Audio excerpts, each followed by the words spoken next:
Hello and welcome to today's episode of The Insider, brought to you by those lovely chaps at Vanishing Magic.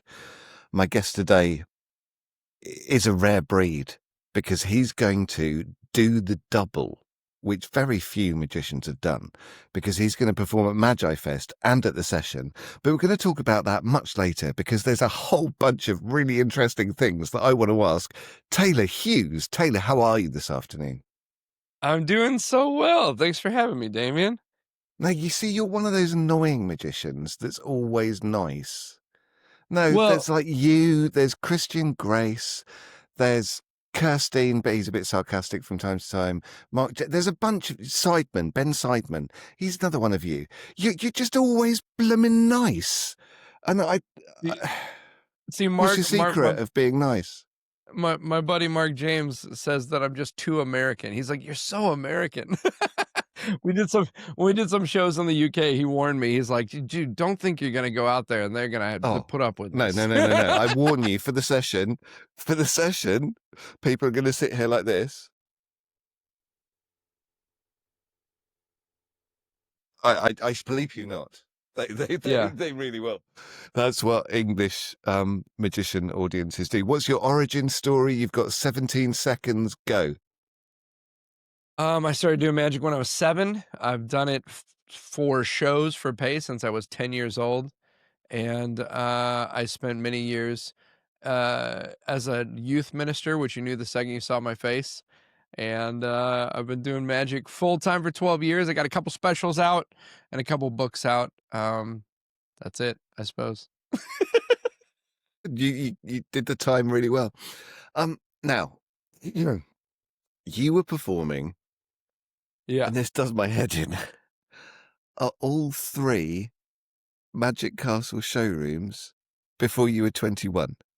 And yet, you were called by the ministry to do God stuff for a decade. Now, what You, specific moment made you realize, and I don't mean to be putting words into your mouth, so if I'm speaking out no, of go turn, ahead. tell me, what specific moment made you realize you were living someone else's life rather than your own? Oh, yeah, that is a great way to put it. Um, and I'll tell everyone here, but you were said, people always say when you jump on a podcast or anything that's off limits. And I said, my best friend is Mark James. You literally can't say anything that would offend me. um, that's a great question. Yeah, you know what's so funny is I don't feel like I was called into ministry.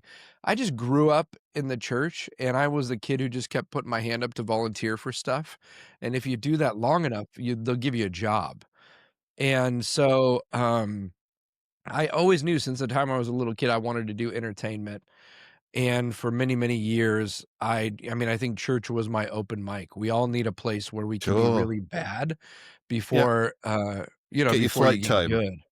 Yeah, yeah, So were so, you I mean, doing gospel magic stuff? I never was the guy who was like, "And this represents this." I think, it's interesting to me, I feel like sometimes, whether it's gospel magic or keynote speaking, sometimes people take a bad magic trick and a Huh? bad concept, and they put them together, and they think that it'll somehow improve it. And, I just always felt like whatever you're talking about, whether it's educational or keynote or whatever, the message needs to be strong enough to stand on its own, and the magic should add value to that, but it should be strong enough Sure. to stand on its own. So, yeah, I never was that guy. I just kind of always did you know, getting asked to do something at church gave me an excuse to do a magic trick. Sure. Sure, but what was the moment that you realized that you wanted to do magic? Was there one thing that happened? Yeah, I mean, my last book, is called Misdirection: A Magician's Guide to Spotting and Avoiding Manipulation. And, it came about because of an experience we had in the church where, for years I was just like, "Oh, it's great. We're about helping the community, making a difference." And the place I was at, some things went down with the leadership where I was just like, "Wait a minute. We're not even really doing the thing we said we were doing, and I never really felt like this is what I wanted to do with my life. So what if I just went and did what I wanna do with my life?" And that was kind of the move for me. In my research, I've Okay. heard you mention that you had, and I'm quote, 6 weeks left until we have nothing, unquote, Yeah. when you made the leap. Can you walk Yeah. us through what your actual daily routine looked like during those first desperate months of rebuilding your career? We're going Yeah, straight so into the heavy stuff here, oh, Taylor. I love it, man. This is the good stuff. This is the every podcast usually has, like, a peak where it's like, they're talking about whatever, and then it gets into the really good. Tell I me like that about you your just start thoughts at on the a gate. double lift. Yeah, who cares? Who cares? Um, oh, that's so good. Okay, so yeah, so when I left working, I was working full time at the church. Now, the whole time I was working as a minister, I was doing 60 or 70 shows every year, and that was paying so that I could afford to be a minister. Um, but the last year that I was there, I really was having this kind of existential crisis of like, am I supposed to stay here? Am I supposed to leave? What am I supposed to do with my life? And for me, at the time, magic was this beautiful escape. I was in this really pressurized environment at work, Hmm. and then I'd go on a Friday night and people would clap for me and hand me a, pile of cash, and I could keep doing this other thing that wasn't super great for me. So I said, "You know what? I need to take a break from magic." And I literally took down my website, changed my phone number, gave away 9 months worth of gigs to friends, and sold all my props, which is kinda crazy. But when I started doing magic a year later, full time, I had nothing, and that's where that quote you were saying came from of we literally had sold our house as part of this whole process, and I had a little bit of money from that, and I was like literally got to the point where I'm like, "In 6 weeks, we will have no money. I either need to get a job at Target or I need to try to do the one thing I always wanted to do with my life, which was magic full time, and that's all I've done since then." So, the very first thing I did, I literally had to, like, borrow some props from friends for routines that I used to do, because we didn't have money to spend on I was, like, cobbling. I'm like, what do you got? You got a spot card? Great, that'll be part of the show." And then I reached out to, like, friends and just let them know, "Hey, I'm doing this, I'm doing it full time, and I will do anything." And when I say I will do anything, I mean, I dressed as a jester, as a court jester, and did close-up magic at an Irish pub. And if you ever wondered what would humble you, Hmm. it's doing close-up magic at an Irish pub dressed as a court jester, because I really Did you needed to have to pay do a the fake Irish accent as part of your contract? I did Top of I the mean, morning. I didn't have to do it, but I do it? Tips are tips, man. Do you know what I mean? You got to live your life. There's no judgment. This is a safe Oh, space, Taylor. safe Oh, space, man. But safe yeah, space. there are those moments, right, in your career, especially if you're trying to do this full time where you're like, sometimes you do stuff because you love it, and sometimes you just go, "This is gonna get us groceries this week." And so, yeah, there was a season there where it was a lot of that stuff. Well, that happens. Now, your wife of Yeah, 2+ decades was your yeah, childhood sweetheart, Katie, and yeah. she's been with you through both your pastoral career and your magic rebirth, should we Neither say? one that she signed up for. No, no, bless her. Um, how did she help you navigate that identity crisis of essentially Yeah. becoming a completely different public person when you were, Yeah. was it 33? Yeah, I always joke that I spent my whole life wanting to be like Jesus, and then at 33, I was crucified by the church. So, fit well, well, yeah, it's crazy when it really for at the first, it was just like survival. It's like, what skills do I have that can help pay the bills? But I remember talking to her. We didn't leave the life we had to start doing this. A lot of people, that's a great thing. It's like, I gave up my full-time job because to do the thing I love. For me, it was just like, I just can't do this other thing anymore.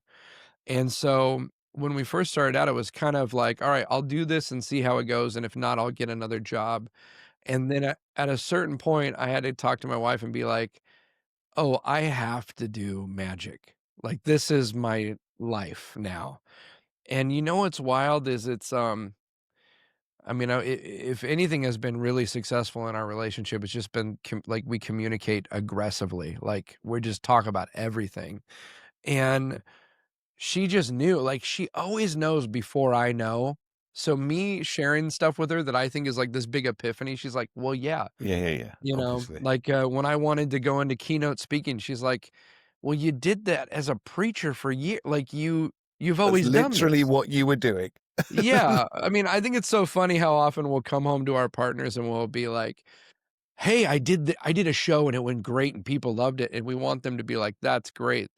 And it's like, plumbers don't go home and go like, "Yeah, I ran those pipes today." It's like, "Well, that's your job." I totally fixed that faucet. But I feel like as performers, we have this weird thing where we every day we're like, "I did it. I could still do it." Validate me, validate Yeah. me. Yeah. But Katie's the one who's the reason I do storytelling today, like, my whole vibe You now. see, you're preempting my next question. Shut up. You ready? Well, Your signature. No, I'm working on shush, my shush, Q&A act. shush, shush. Your signature magic storytelling style Yeah. emerged after a conversation with Katie about integrating personal stories. See, done this research, man. You're What was doing the serious first? research here. I know. What was the Wow. first story you ever wove into a magic trick, and how did the audience reaction surprise you? So the first story that I did on stage was this story, it's in my first special. It's a magic milk pitcher story of me basically uh, falling in love with this trick where the milk vanishes and wanting to do it. And then I got the trick and didn't set it up properly. And I dumped milk all over a kid when I was still a kid. And I wrote that story and I said, I'm going to try to tell this in the middle of a show with no magic, no trick. I'm just going to, again, I don't want to be like a gospel guy of like, here's the, like, I just want to be able, stories should be strong enough by themselves. And I told it and I was so nervous. And I'll tell you what, man, as I was telling the story, people leaned in like a different way. And it's, if you've ever spent much time doing strolling magic, you've had this occurrence happen where you're doing a trick, you start a trick for somebody, and then their best buddy comes up, right? And they go, "Oh my gosh, it's my friend. I'm so sorry, my friend just walked in." And you go, "No problem," and you don't finish the trick. That never happens with a story. If you're telling someone a story and their best friend in the world walks up, they go, "Oh my gosh, you're here. Come over here. Hey, finish that story. He was just telling Uh, me a thing." People can't handle not hearing the end of a story. And so I noticed that if I stopped going, "What magic do I want to do?" and I started going, "What story do I want to tell?" then it changed everything because now people lean in and they walk away. The magic's good, but they walk away going like, "Oh my gosh, there was something different," because we connect to stories. So yeah. Now, sweeping statement, but I think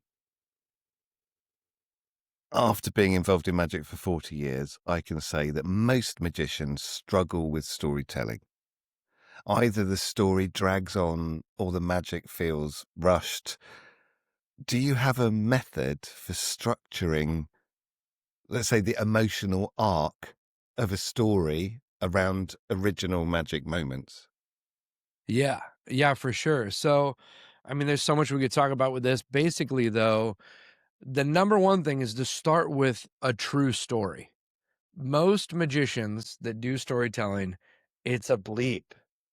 Yeah, it's like a bullshit story, right? Like every cruise act is gonna talk about how they never saw snow and they're gonna end with Yeah, yeah, snow yeah. or a kid they met in the hospital, Hmm. which if that really happened, it's a great story, you know? Um, my buddy Mark, who I talk about constantly, but Mark James says he's like, you either need to live your lies or tell your truth, right? Like if you're going to do a routine where you talk about being a gambler, well, freaking go gamble and see what that's like, right? But you see a 20-year-old guy getting up there telling a story about how I used to be in with the mob. No, you didn't. That's not relatable because it's not real. So, um, I think you can either work really hard to be a good actor or you can tell the truth. And the truth is always more interesting because we connect to it, we feel it, right? So for me, a basic structure of storytelling is think of a moment from your life that was either interesting or funny or embarrassing or where you felt huge victory or where you felt massive failure. Because even though you're telling a personal story, those are things we can all relate to. We've all failed, we've all succeeded, we've all Hmm. been embarrassed, we all lost somebody close to us. Think about a story that when you tend to tell this story to people, they lean into it, and then just write what happened before that and then what happened after it. So when I was a kid, the beforehand is I wanted to do this milk pitcher trick, but I couldn't afford the prop. Then I tell the story of how I got the prop. Then I fail with the prop, and at the end of it, this other kid taught me this lesson about, like, not taking yourself so seriously, right? So great storytelling is, I thought this way, I felt this way, I wanted this thing, then something happened, and now I felt something different, thought something different, wanted something different. Yeah, That's a good story, right? That sure. gives you that little art. Hmm. So, on my phone, I keep a list of story like, just memories that sound interesting to me. And then I keep a list of tricks that I absolutely love. And then I keep a list of joke premises. And if Ah, I can look at those 3 lists and go, "Hey, here's a great trick that I love. Here's a real thing that happened to me, and here's some funny jokes." That's the perfect marriage of it. And a good example of this is I just posted, my Chicago Magic Lounge show, and I open with, Sean Farquhar's "Torn to Pieces" with a photo. But I had this moment where I was at my mom's house, and she brings out this envelope, and she had accidentally ordered 100 copies of my school photo as a kid. And so she gave me 97 copies because we only knew 3 people. free refills. Yeah, and so then I'm like, "Great, I'm gonna do that trick that I like, but I'm telling this story that's personal, and Yeah, then I'm just gonna write comedy that everyone can relate to about the pressure you felt as a kid of keeping your hair nice and not and yeah. your parents felt pressure because they had to order the photo before they even knew if it was good." Like, so you take a personal thing, you take a trick you love, you take relatable comedy, and you put them together, and now it seems super original because it is, but you get to do a trick that you love that you know works. Okay, which of those three things is the most important? The most for me, the most important thing is do people relate to it, right? Um, because it Sorry, let I've me rephrase. yeah, yeah. Of the trick that you love, the story and the comedy, which Yeah. one takes priority? Um, I mean, I guess the story for me, because that's where I always start with. Like, I cannot come up with enough original magic effects to have no one else doing it. And when I do come up with something, it's so good, I want other people doing it, right? The thing that is making my act original is my personal real life stories. Yeah. So, if No one somebody else is wants to Taylor Hughes. yeah, so it just like and not that my stories are any better than anyone else's, but it's like, "Oh, no one else has lived this life." So, if you wanna protect your act, who cares what trick you're doing? There's a million great tricks.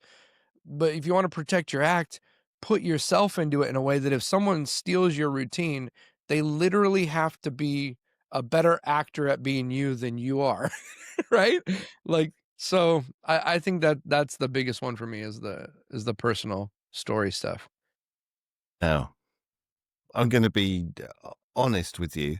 And before you did the masterclass with Vanishing Ink, I was unaware of your work. Yeah, And understandably. you've mentioned in interviews that earning fame in magic often comes from fooling other magicians.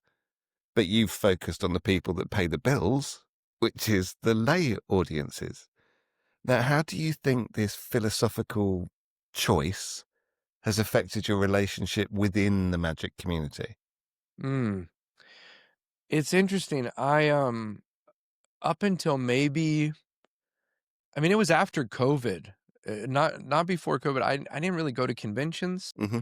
I didn't perform for other magicians, and honestly, that wasn't intentional, it was just I need to pay the bills, Sure. How do I do it? Mhm. I gotta do stuff for audiences. Um, and again, not to always go back to Mark, but Mark James, my buddy, was the one who was like, "Hey, it's not gonna hurt you to, like, show people what you're doing, and you're gonna make some really great relationships, and there's gonna be some opportunities that uh, come from that." So, I just started being like, "Yeah, I'll lecture." I did a lecture at the castle, and, I don't know how to magic lecture. I don't have a lot of stuff to sell, so I'm just like, "Here's stuff from my show, and if you wanna do it, do it." Yeah, You yeah, yeah, know? yeah, yeah. Um, but that, I feel like I'm getting off topic here, but you were asking how that decision to focus on lay people had helped or how doing Yeah, how starting. it impacted your relationship with the magic community. Well, the question I get a lot from or the conversations I have a lot with performers is about how I've done a lot of work for lay audiences, right? Because workers wanna know how to work. They wanna know, like, "Hey, what can I do that's gonna make me either have the opportunities I wanna do or be able to get more shows and make more money?" And ultimately, the stuff that helps with that is not the stuff we always get excited about as magicians. Absolutely, another Like egg can variation. Yeah. yeah, I mean, I love seeing the latest gadget and method and Me concept, too. but what we have to remember is that those are all the things the audience never sees. Right? Like, there's a any card at any number, there's 100 ways to do it. They don't even know one of them. So, for me, the thing that's made the biggest difference is really focusing on who is my audience, and that is people who are either gonna hire me to come to a corporate event, or they're gonna buy a ticket if I come to town. And I wanna do everything for them, but doing everything for them also has helped me connect with magicians because now I have things that are helpful that I can share for them. So I don't think it's a either or, and I Yeah, yeah, found yeah.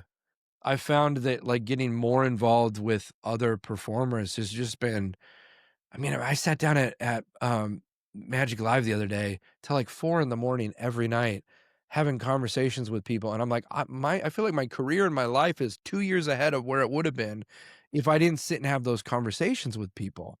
So I don't think you I don't think you, yeah, I think you only win by getting around other people doing what you love. You studied improv at Upright Citizens Brigade, according to my research, for 4 Where years. where Now, are you getting all this stuff? ho I've got a team of I love unpaid it. interns from the I Magic love it. Cafe that go and find stuff out for me. How no, improv is something that I think is really interesting when it comes to magic. How do you think your improv training Yeah. specifically influenced your approach to your work, Oh to my gosh. handling hecklers, to dealing with unexpected moments? That's so good. I mean, so I studied long form improv, which like most people know improv is like whose line is it Hmm. anyway? Where it's short form and we set up games and we say you're going to be a cowboy and you're selling ATMs and you're trying to whatever you create a scene and then people go. And long form is literally, hey, we need a one word suggestion and we're going to do an hour-long show based on that.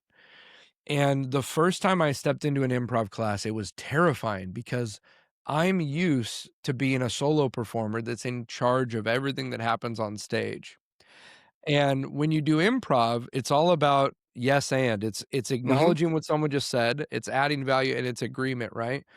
So you might be on the back wall of an improv scene and you get an idea and you step forward, but if the person that steps forward with you starts talking before you do, it doesn't matter what idea you just had. You got to let it go and Hmm. agree and go with them. And that was so hard for me to grasp, but it has made me so much funnier on stage with people because when an audience member does something interesting or when they something weird happens in the show, I don't see it anymore as an interruption to what I had planned.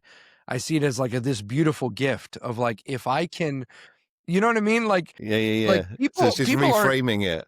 yeah, they're not trying to be rude. They're just but sometimes that's the other thing too with improv is you don't go out there and you try to be funny. You just ground yourself and act like you naturally would in that situation, and something interesting will come up, and you recognize what interesting happened, and now you make it all about that. Yeah, That's what great crowd work is, right? of Like, course. that's so yeah, I think magicians, like, putting yourself in that scenario where you have to work with other people. It also I'll just leave it with this, that it also helped me stop using people as a prop. And most magicians Hmm. bring people on stage to have them hold something or to make a joke about them or to, you know what I'm saying? We utilize people as a prop instead of as a partner on stage. Yeah. And I think, Unpaid part of your act. yeah. And I think if you're going to make somebody who bought a ticket get out of their seat to come on stage and help you, you better be giving them a better experience than the whole audience is getting by observing Yeah. them. Right. Ah, And so, preach. Yes. yeah. Yeah, so I think improv's a great way to train your brain to look at other people that you interact with as like a co-partner in a scene instead of just, you Couldn't know, agree more. "He didn't see the ball go over his head," you know? Yeah. Yeah. We have something in common, which is we Okay. both have two daughters, and your daughters, Madeleine and Kennedy, if my researchers have done it right, are This is growing wild. up. I feel like I'm watching Colin Cloud right now. Like, he knows everything about me. Think of a number. I'm just going to thumb write it. They're growing up with a dad who performs magic professionally. And yeah, I've got two girls that I don't perform. I do perform professionally sometimes, but my main job is marketing. How do you maintain, or have you given up, the sense of wonder and surprise for them? Because my girls are 11 and nearly 5. And so they're the 11-year-old I do a show with, the 5-year-old is still just amazed by everything, right? Everything. But Yeah, do yeah, you yeah. do you do anything to keep that sense of wonder for them when they know daddy's secrets? Yeah, I mean, my kiddos, like, they know everything. They've been around long enough. But it's interesting. I used to think I had to police that for them to, like, give them some childhood innocence or wonder, and, I noticed a couple of things, like, one, my oldest daughter, there's a certain trick I do where she's like, "I don't know how that works. I don't ever wanna know." Like, she literally told me, like, "Don't tell me." Like, she's choosing for herself what she wants to just experience as an audience member. Sure. And the other thing too is, like, my kids freaking they just love theater. They love if we go to the Magic Castle, they wanna, like, run around and give everyone a tour. Like, they love being backstage. I used to think it was gonna, like, take something away from them, but, I mean, this week alone, we went on, last week we went to the Magic Castle.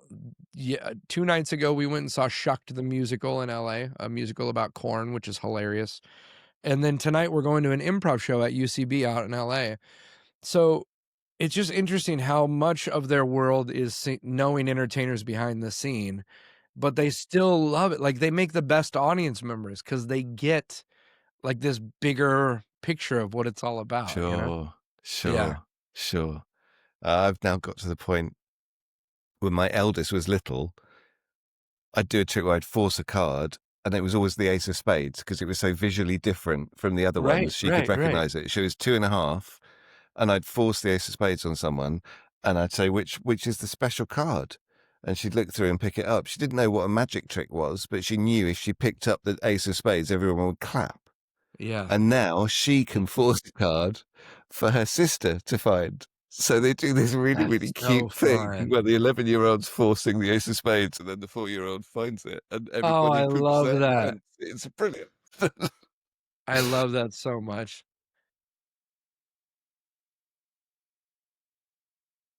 With Katie, your high school sweetheart, which is so beautiful, and you've been Yeah. together through multiple career transformations.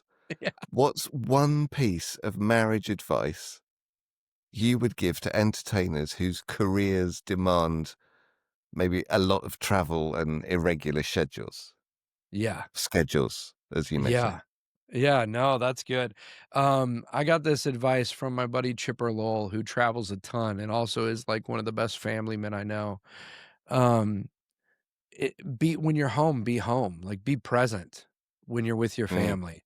You're not I see so many guys go on the road, and the road is exhausting. Shows are exhausting. You can't come home and be like, "I'm too tired," and just sleep on the 3 days you're at home, or be like, "I don't wanna talk about everything that happened." Like, I've seen guys do that, and I realize, my wife doesn't wanna just hear it went good, she wants to know details. So, like, I take notes of, like, interesting things that happen, and then I share them with her. Like, when I talk to her, I have things to say. Like, just when you get home, you gotta be home. And look, if you're gonna do this and you're gonna be a good parent or spouse, you're gonna be tired. Just get used to it and realize that that's part of it. And if your family, when you're home, you're miserable because you went out on the road and you don't have time for them, they're not going to be excited the next time you get a gig to go on the road, right? But if you come home and you're energized and you've got fun stories to share, and they get to hear about like the work that you're doing and the difference it's making, then they're going to be more excited to have you go, or they'll want to go with you. And so, um, yeah, I think that's a good one. That's great. Um, I think we're close enough in age as a guess, but our generation of magicians grew up before the internet, and Hmm. we you were doing the pastoral care, but people our age were building careers before Yeah, this digital transformation that's happened. yeah. How do you think young magicians today should approach things differently from people our age? Ooh, like if they're starting out, Mm, or, yeah, um, if they're starting out, because they've got I think things at their fingertips that we never had. right, right. Yeah, I mean, if any excuses exist, it's not, "I don't have access to that information," right? Like, when I Mm, was a kid and I wanted to learn a trick, you had to, like, find a magic shop, then prove to the person there that you were, like, worthy, and then when everyone else left who was a muggle, they'd, like, say pull you aside and go, "Hey, here's what you need to know," and then you had to go find a guy that, like, it was like everything was a riddle, now it's like, "Oh, I can ask Chat GPT and it gives me everything," like, so I love this time period that we're in where you have instant access to all information. I think one thing that can be overwhelming for young people is like, well, I can do anything now, so where do I start? yeah, And and I would say for both like our generation, or like older guys, it's like embrace the new technology that's available, because used to you had to get on that TV show to get somebody to see you, and now you can, from your living room, film something that, if you do a good job and you, like, play the game, like, I've had videos that more people watched the Grammys last year. Like, how is that possible? But that's yeah. just the world we live in. So, sometimes the older generation is, like, so against that stuff, it's like, this is the answer to the thing you're wanting to do. For the younger generation, I would say, in the midst of putting yourself online and spending a lot of time connecting and learning online, there's nothing like getting in front of a live audience. Yeah, And so I would see say, that. yeah, it's kind of like the older crowd, get online more, the younger crowd, get in front of Get in people front of real more. people. Yeah. Get in front of real people, man. There's nothing like it. So, yeah, but I don't think it's either or. I think the both sides of that coin are necessary right now. If you could go back to when you were 21, when you were performing in all three Magic Castle rooms, what's Yeah. one piece of advice about the long game of a magic career that you would give yourself now? Man, that's so tough. I mean, I've had times when I've been like, if what if I never went into the ministry? You know what I mean? Like, what if I kept going full steam ahead? But I also think you can't ever everything about your life has made you who you are. And so I don't think I'd be able to do magic at the level I'm doing it now if I didn't have a time away from it. Hmm. Um, but I do think if I could go back, if I could talk to a 21-year-old me right now, I'd be like, um, Don't bother learning the DPS. No one does it in the real world. Diagonal palm shift. Um, gosh. Yeah, I mean, I think the biggest thing would be, like, just figure out who you are and just be that guy. I spent so That's solid. long. I mean, my wife, again, is the one. I mean, and I'm talking, like, after I left the ministry. So I'm in my mid-30s, Mhm. and I was going to the castle one night, and I was meeting up with some friends, and I was just super. I was in my head about it. Like, I think we all deal with imposter syndrome. I was this Sure. guy who was starting magic full-time late in my life and feeling like I didn't belong in the room. I would walk into rooms I was invited into, apologizing that I was there. Yeah, yeah, yeah. And Katie's the one who one day just went like, "The reason you're there is people wanna be around you, like, quit apologizing for being who you are and just be that guy." And I'm telling you, it shifted something. Like, I just think we spend so much of our life as magicians is emulating other people. It's trying on Lance Burton's act or Michael Mhm. Finney's rope trick or, like, Mhm. whatever it is. Like, we so learn from watching other people that it's real easy to lose who you are in the midst of it. And I just think the quicker you can figure out who am I and who am I trying to reach, things get a lot better, you know? Katie sounds like a keeper, Taylor. Um, Man, she's the best. 10 years from now, Yeah. when your kids are adults, Yeah. what do you hope they'll say was the most important thing they learned from watching their daddy chase wonder professionally? Hmm. I think, gosh,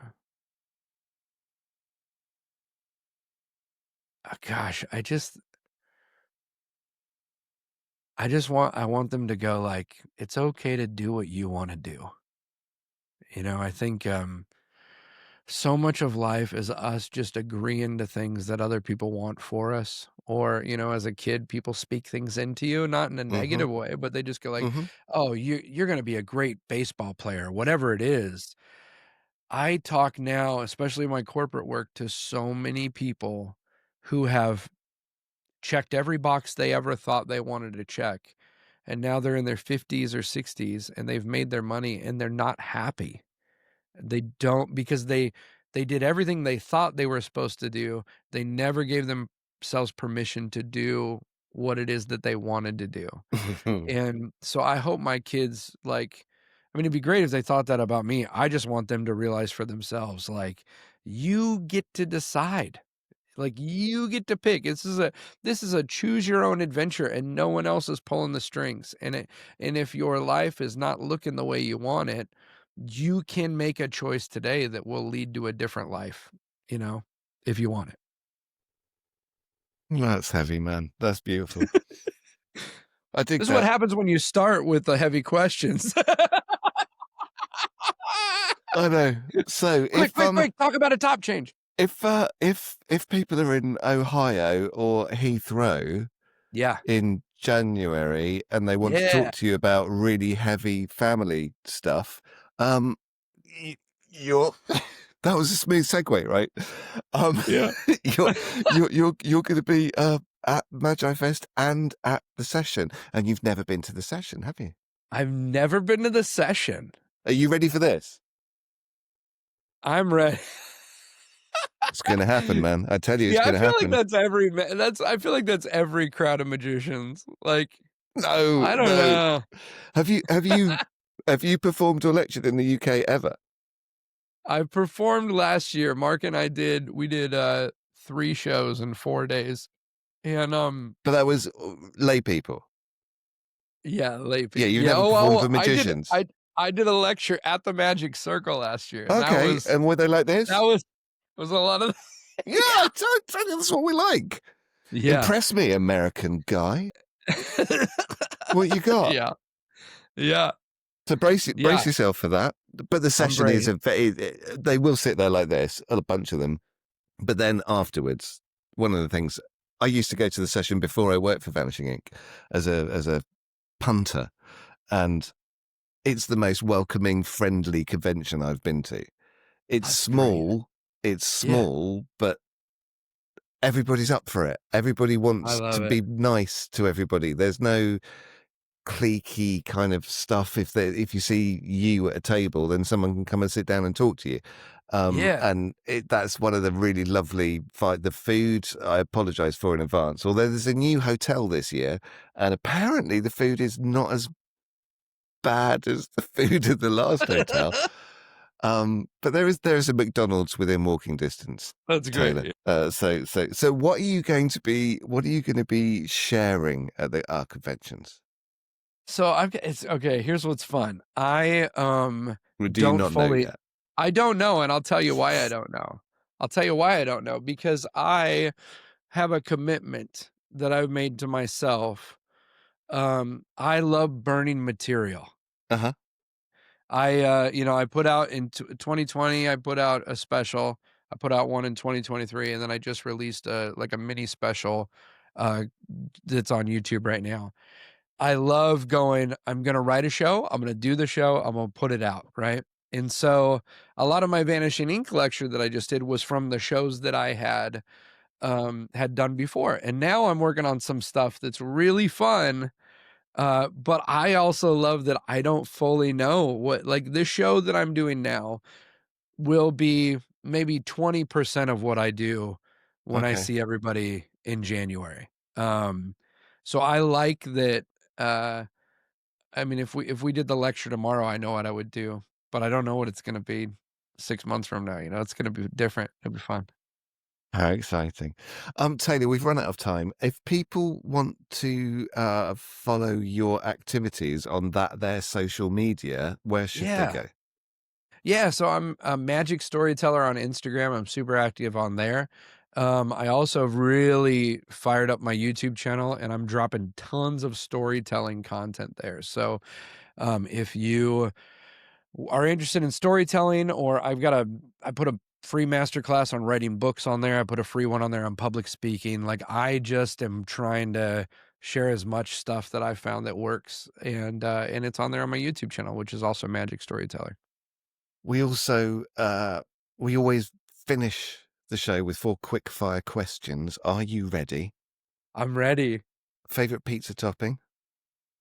Ooh, pepperoni. Favorite movie? Back to the Future. Favorite person or people that make music? My gosh, that's tough. My favorite rock band is The Killers.